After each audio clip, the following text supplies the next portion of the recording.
This is an emergency. Currently, there's two calamities that are going at it against each other. Wait, what is this? A heavenly light just showed up. Wait, what the f*** is that? Is that Shenron? Holy sh**! Damn, what the f***? It roars once and the other two at their pants. It roared once and left without elaborating. Damn, that thing was f***ing badass. Let's go down memory lane and talk about the first encounter with Rayquaza. Once the Emerald story progresses and Archie and Max throw the entire world into the chaos, the former champion and the current champion of the Hoenn region give the responsibility of saving the entire world onto you, the 10-year-old who started his journey last week. Anyways, the first encounter with Rayquaza, you have to follow Wallace into Sky Pillar, where he admits that he left you behind to find this random place in the map all by yourself. After meeting up with Wallace, he ditches you again. He leaves Rayquaza, the mightest, the most badass dragon Pokemon to ever exist on your hands. Anyways, after going through the hell that is the Sky Pillar bike puzzle, you finally meet Rayquaza and awake it from its sleep. Then you fly back to Sootopolis to watch the greatest cutscene that blew people's minds back in 2004, playing on their little Game Boy Advance. In one corner we have Kyogre, and the other we have Groudon, who is standing on a measly bit of land surrounded by the ocean. One splash and he'll die to super effective damage. As these calamities are about to clash, Rayquaza descends from the heavens under a heavenly beam of light. Rayquaza roars once and both Kyogre and Groudon shit their pants, and Kyogre goes underwater and Groudon just goes off screen. Rayquaza found at the very top of Sky Pillar at level 70, the monstrous base stat total of 680. We're not talking about a distribution that favors one niche. We're talking about a beautifully balanced spread that allows it to excel in almost any role, but the real kickers are its 150 attack and 150 special attack. This thing is a dual attacking type. It can hit you with the raw physical damage of a Dragon Ascent or obliterate two targets at once with a Draco Meteor. There's no safe switch in, no easy counter. It's a guaranteed headache for anything standing against Rayquaza. It's one of the most iconic Pokemons to ever be created. When I first caught Rayquaza in Pokemon Emerald years ago, I genuinely had to restrict using this Pokemon against the Elite Four and the champion, as Rayquaza is a beast, and you can easily breeze through the Elite Four with it. Airlock. It's not just an ability. It's as if it's using Conqueror's Hockey. It completely nullifies all weather effects. Groudon's Drought? Gone. Kyogre's Drizzle? Gone. Rayquaza doesn't just adapt to the battlefield, it rewrites the battlefield's rules in its favor. But then Game Freak thought that, this ridiculously overpowered Pokemon needs to be even more overpowered, and Game Freak gave us something truly mind-blowing. Mega Rayquaza. Forget the silly little keystone that every Mega Pokemon needs in order to Mega Evolve. Rayquaza doesn't need that crap. It Mega Evolves by knowing a specific move, Dragon Ascent. That's how inherently powerful this creature is. It holds the key to its own ultimate form within its very being. And what a form it is. Rayquaza is the only Pokemon ever to Mega Evolve without a Mega Stone. To understand this phenomenon, the Devon Corporation has performed numerous tests to understand the anatomy of Rayquaza and why it's able to Mega Evolve without a Mega Stone. It was discovered that inside Rayquaza's body lies an organ that contains the same power as a Megastone.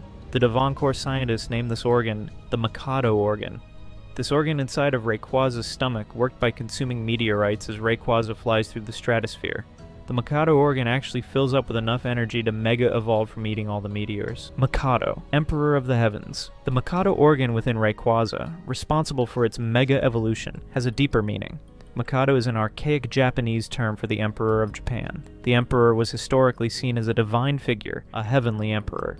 This perfectly aligns with Rayquaza's role as the Master of the Skies, and its supreme authority over the Hoenn region's legendary who control the weather. It implies a divine ruling power within its very stomach. It is also a fact that Rayquaza's favorite prey is Minior, which it likes to feast on in the Alola region.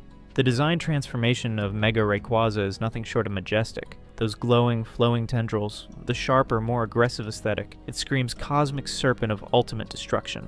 And its ability, Delta Stream? It doesn't just negate weather, it creates a perpetually strong turbulence. It also weakens attacks that would normally be super effective against flying types. It's a god-tier defensive and offensive buff. Two abilities combined into one, and without the need for holding a Megastone, it benefits with an held item of its choice. This Pokemon is pretty much the pinnacle of power.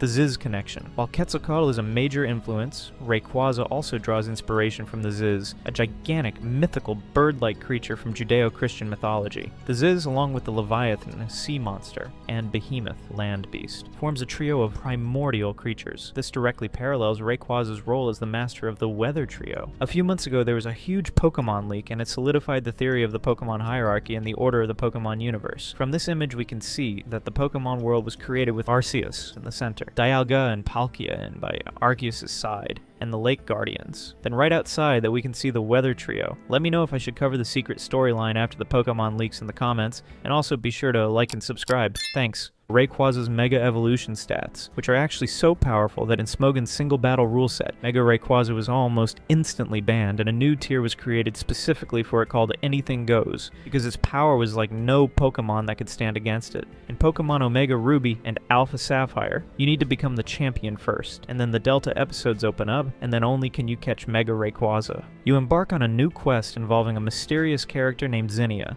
a lore keeper from the Draconid people. She has her own plans for dealing with the meteoroid that is heading towards Earth. You'll travel across Hone, battling Team Magma or Aqua. As the Delta episode progresses, your journey will eventually lead you back to the iconic Sky Pillar, located north of Route 131. This time, the Sky Pillar is visually redesigned and much more elaborate than in the original games. You'll ascend the tower alongside Zinnia, who will share more of her people's ancient lore as you climb. At the very top of Sky Pillar, Rayquaza will appear. Zinnia attempts to awaken its full power using a keystone, but it won't respond to her because she wasn't the chosen one. Instead, it senses the meteorite you've been carrying, which you received earlier in the Delta episode. Rayquaza will then consume this meteorite. In an incredible cinematic moment, it will Mega Evolve for the first time ever. After Mega Evolving, Rayquaza still won't join Zinnia. It challenges you, the player, sensing your strength and connection. This triggers a mandatory battle against the mighty level 70 Rayquaza. And then, the ultimate showdown that cemented Rayquaza's place as the ultimate guardian. Its rivalry with Deoxys. This wasn't just two legendaries fighting for who gets to use the Xbox. This was a battle for the very planet. An alien virus. An extraterrestrial threat against the mighty protector of Earth. Rayquaza didn't just win, it dominated. Mega Rayquaza broke through Deoxys' defense form like it was nothing, proving once and for all that when it comes to being the protector of the Earth, Rayquaza is the final, unyielding line of defense. It's our planet's ultimate superhero, a being of such magnitude that puts other legendaries to shame.